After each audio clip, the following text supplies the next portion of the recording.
ವ್ಯವಸ್ಥೆಯ ಕಪಿಮುಷ್ಟಿಯಲ್ಲಿ ಸಿಲುಕಿಕೊಂಡು ನರಳ್ತಾ ಇದೆ. ಅದು ದಿನ ದಿನಕ್ಕೆ ದುರ್ಬಲವಾಗ್ತಾ ಇದೆ. ಇಂಥ ದುರ್ಬಲವಾಗ್ತಿರ್ತಕ್ಕಂಥ ಸರ್ಕಾರವನ್ನು ರಕ್ಷಿಸುವ ಮೂಲಕ ನಾವು ದೇಶದ ಹಲವಾರು ಸಮಸ್ಯೆಗಳನ್ನು ನಾವು ಇವತ್ತು ಬಗೆಹರಿಸಬಹುದು. ಪ್ರಜಾಪ್ರಭುತ್ವ ಯಾಕೆ ಸರ್ಕಾರಕ್ಕೆ ಹೊರೆ ಅನ್ನೋದಕ್ಕೆ ಒಂದು ಉದಾಹರಣೆಯನ್ನು ನಿಮಗೆ ಹೇಳ್ತೇನೆ.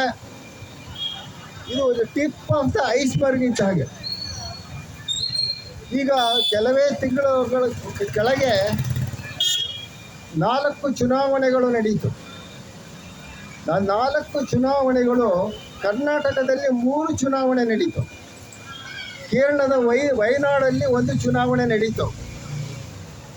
ಇದು ಅನಾವಶ್ಯಕವಾದಂಥ ಒಂದು ಚುನಾವಣೆ.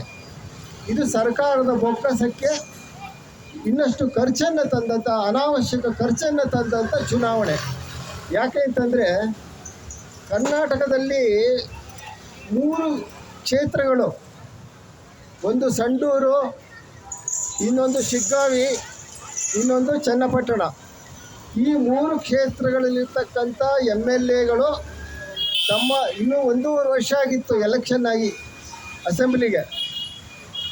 ಆ 3 ಜನಗಳು ರಾಜೀನಾಮೆಯನ್ನು ನೀಡಿ ಪಾರ್ಲಿಮೆಂಟ್ ಎಲೆಕ್ಷನ್ಗೆ ನಿಂತ್ಕೊಂಡ್ರು, ಲೋಕಸಭಾ ಚುನಾವಣೆಗೆ ನಿಂತರು.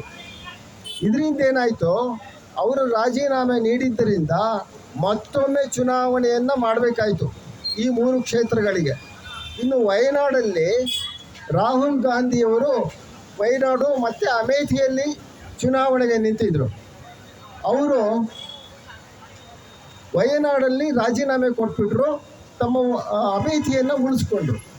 ಹಾಗಾಗಿ ಅಲ್ಲಿ ಮತ್ತೊಮ್ಮೆ ಚುನಾವಣೆ ಮಾಡಬೇಕಾಗಿ ಬಂತು. ಈ ರೀತಿಯಲ್ಲಿ ಈ ಒಂದು ಅನಾವಶ್ಯಕ ಚುನಾವಣೆಗಳು ಸರ್ಕಾರದ ಬೊಕ್ಕಸಕ್ಕೆ ಅನಿವಾರ್ಯವಾಗಿದೆ. ಏನು ಪ್ರಜಾಪ್ರಭುತ್ವದ ಪ್ಯಾರಲಲ್ ಆಗಿ ಒಂದು ಚುನಾವಣಾ ಆಯೋಗ ಅಂತ ಇದೆ, ಆ ಚುನಾವಣಾ ಆಯೋಗ ನಿಜವಾಗಿಯೂ ಹೇಳಬೇಕು ಅಂದರೆ ಒಂದು ಕೆಲಸಕ್ಕೆ ಬಾರದ ನಿಷ್ಕ್ರಿಯ ಸಂಸ್ಥೆ. ಅದು ಎಲೆಕ್ಷನ್ ಚುನಾವಣೆಯನ್ನು ಮಾಡೋದನ್ನು ಬಿಟ್ಟರೆ ಬೇರೆ ಏನೂ ಮಾಡೋಕ್ಕಾಗಲ್ಲ. ಅದಕ್ಕೆ ನಾವು ನಮ್ಮ ಸರ್ಕಾರ ರಕ್ಷತಿ ಕೇಂದ್ರದಲ್ಲಿ, ನಮ್ಮ ಸರ್ಕಾರ ರಕ್ಷತಿ ಕೇಂದ್ರ ಒಂದು